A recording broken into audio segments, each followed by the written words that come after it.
दोस्तों आप सभी का स्वागत है। Crude, silver, bitcoin and gold पे एनालिसिस करेंगे और समझेंगे कि आगे के क्या लेवल्स यहाँ पे दिखाई दे रहे हैं। क्रूड ऑयल को अगर आप देखोगे, एक निचला स्तर था दोस्तों इसका 6400 के आसपास, वहाँ से इसने पिकअप किया और जो इसका लेवल था दोस्तों, जो ब्रीच होना था, जो कि हो गया था 7182 का, उसको इसने इस पर्टिकुलर पॉइंट पे दोस्तों रिक्लेम कर लिया था। तो यहाँ से तय था कि भाई ये और ऊपर जा सकता है। अभी के लिए इसके करीब करीब 8300 के जो लेवल हैं दोस्तों, वो ऑन द कार्ड्स हैं, ये आते हुए हम लोगों को दिखाई दे सकते हैं। ओवरऑल अगर हम लोग बात करें भाई थोड़ा सा लॉन्ग टर्म की, तो जब तक ये 7182 के ऊपर है तब तक ये बुलिश है, ठीक है। इसके नीचे ये दोबारा निकलता है तो फिर हम लोग लोज को टारगेट कर सकते हैं, लेकिन जब तक ये 7182 के ऊपर है, इनफैक्ट 7500 का ये जो लेवल है, ये भी एक साइकोलॉजिकल लेवल बन चुका है। तो जब तक हम लोग इन लेवल्स के ऊपर चल रहे हैं तब तक बड़े लेवल्स दोस्तों यहाँ पे इंटैक्ट रहने वाले हैं। तो इमीडिएटली अगर आप देखोगे तो 8300 के जो लेवल्स हैं वो ऑन द कार्ड्स हैं, राइट। तो इसमें सी साइड में पोजीशंस जो हैं वो काफ़ी ज़्यादा इंटरेस्टिंग रह सकती हैं, तो उस पर भी आप लोग ध्यान रखिएगा।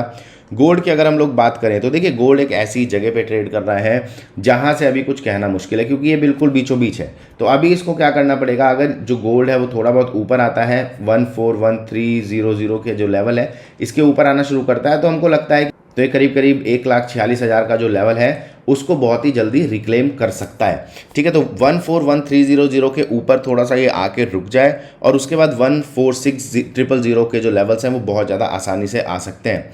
ओवरऑल अगर हम लोग बात करें कि भाई गोल्ड कहाँ तक जा सकता है, तो अभी हमको पता है कि 1,56,000 के जो लेवल हैं वो अभी भी दोस्तों इंटैक्ट हैं। तो अभी हमें अगर रिबाउंड दिखाई देगा तो 1,56,000 तक ईजिली दिखाई दे सकता है। तो यहाँ पे थोड़ा सा वेट करना पड़ेगा गोल्ड में। इमीडिएट अगर आप बात करेंगे कि भाई हाँ इमीडिएट क्या टारगेट्स हो सकते हैं, तो यहाँ पे अगर आप आवरली टाइम फ्रेम में चलोगे तो यहाँ पे हमको एक फॉल्स ब्रेकडाउन दिखाई दिया है और इसके हिसाब से हमको ये पता है कि भाई 1,42,000 तक ये आराम से जा सकता है। लेकिन जो बेस्ट कन्फर्मेशन है वो हमको मिलेगा 141,300 के ऊपर। तो जब ये इसके ऊपर आ जाए तो ऊपर के टारगेट्स लेने काफ़ी ज़्यादा आसान हो जाएंगे, बहुत ही आसानी से ये जो ऊपर के लेवल्स हैं उनको ये टच कर सकता है। तो अगर आप गोल्ड में ट्रेड करते हैं, ठीक है, तो यहाँ पे आप लोग ध्यान रखिएगा 141,300 के ऊपर आने के बाद ऊपर के जो लेवल्स हैं वो आराम से ओपन होते हुए हम लोगों को दिखाई दे सकते हैं। सिल्वर की अगर हम लोग बात करें तो सिल्वर में देखो अच्छी खासी डिप हमको दिखाई दी है और ये जो लेवल है इसका 2,37,000 का, ये एक की लेवल दोस्तों बन चुका है। तो अभी जब तक हम लोग इसके नीचे चल रहे हैं तब तक हमको क्या करना है, ये सोचना है कि हाँ भाई हो सकता है ये और ज़्यादा नीचे चला जाए।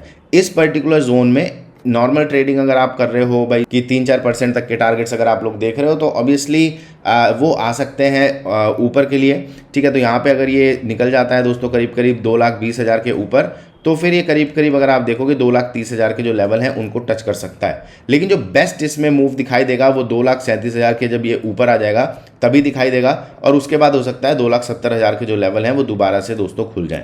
तो अभी हमको क्या करना है, यहाँ पे थोड़ा सा वेट एंड वॉच करना है, हड़बड़ी नहीं करनी है।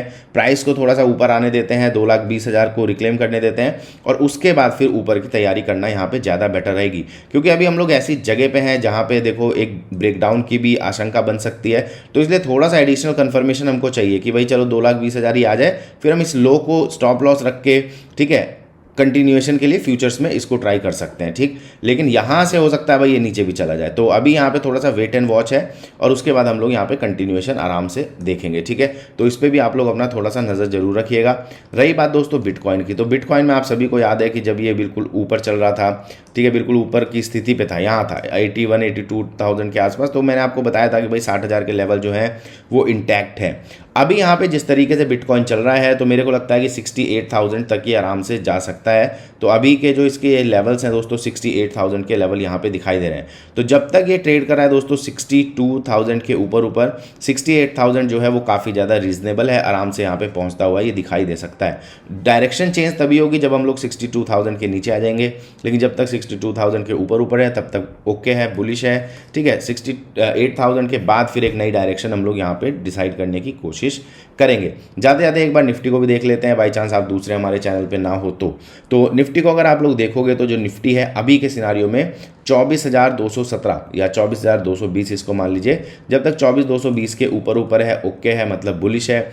24,220 के नीचे अगर ये निकल जाता है तो फिर हम लोग निचली जो स्तर है करीब करीब 23,800 के जो स्तर हैं उन लेवल्स को दोबारा से टारगेट करना शुरू कर देंगे। लेकिन उसके लिए की क्या है 24,200 और 24,200 ब्रीच नहीं होता है, इसके ऊपर ही ऊपर मार्केट रहता है, तो हमको पता है भाई 24,800 के जो लेवल हैं वो अभी भी इंटैक्ट रह सकते हैं। तो या तो ये यहीं से थोड़ा सा नीचे आ जाएगा और नीचे आने के बाद नीचे लेवल्स खुल जाएंगे, निचले स्तर, और अगर यहाँ पे थोड़ा सा रुकता है, यहाँ से दोबारा से 24,200 250 के आसपास से दोबारा से ऊपर जाना शुरू करता है, तो ये हाई ब्रीच होना है, और ये हाई ब्रीच होगा तो ये अगला हाई भी ब्रीच हो जाएगा। तो करीब करीब फिर हमको एक जो रैली है वो करीब करीब 24,800 तक दिखाई देगी, ठीक है। और 24,200 के नीचे निकल गया तो हमको पता है कि भाई ये जो लो है ये वाला लो कटेगा, जो कि है 23,800 पे। तो निफ्टी में भी आप लोग ध्यान रखिएगा कि अगर मान लीजिए कोई फ्यूचर्स में ट्रेडिंग करना चाह रहा है तो 24,200 के नीचे अपना स्टॉप लॉस रख के एक कंटिन्यूएशन देख सकता है, और 24,200 के नीचे अगर निकलता है, ठीक है, जो लोग सेल साइड में बैठना चाहते हैं तो 24,200 के नीचे निकले